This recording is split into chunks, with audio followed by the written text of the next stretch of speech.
पुढची बातमी पाहूयात। मुख्यमंत्री देवेंद्र फडणवीसांच्या विरोधकांवरील टीकेवरून अंजली दमानी यांनी टीका केली। भाजपच्या 149 उमेदवारांमध्ये फक्त 15 महिला उमेदवार होत्या असं दमानी म्हणतात। राज्यामध्ये 39 मंत्र्यांमध्ये केवळ 4च महिला मंत्री राहिलेल्या आहेत। विधेयक पडल्यामुळे विरोधकांनी बँड वाजवून डान्स करावा असं सुद्धा फडणवीस म्हणतात। दरम्यान मुख्यमंत्री देवेंद्र फडणवीस हे विधेयक पडल्यानंतर काय म्हणाले होते ते सुद्धा पाहूया।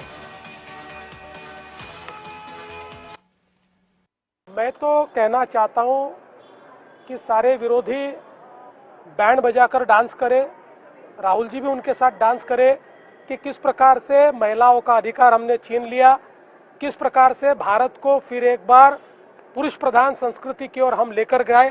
इसके लिए उन्होंने बहुत ज्यादा बैंड बजाकर डांस करना चाहिए।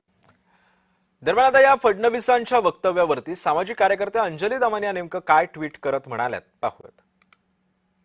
अंजली दमानी असं म्हणतात की विरोधी पक्ष बँड वाजवून डान्स करावा हे उद्गार महाराष्ट्राचे मुख्यमंत्री देवेंद्र फडणवीसांनी काढले।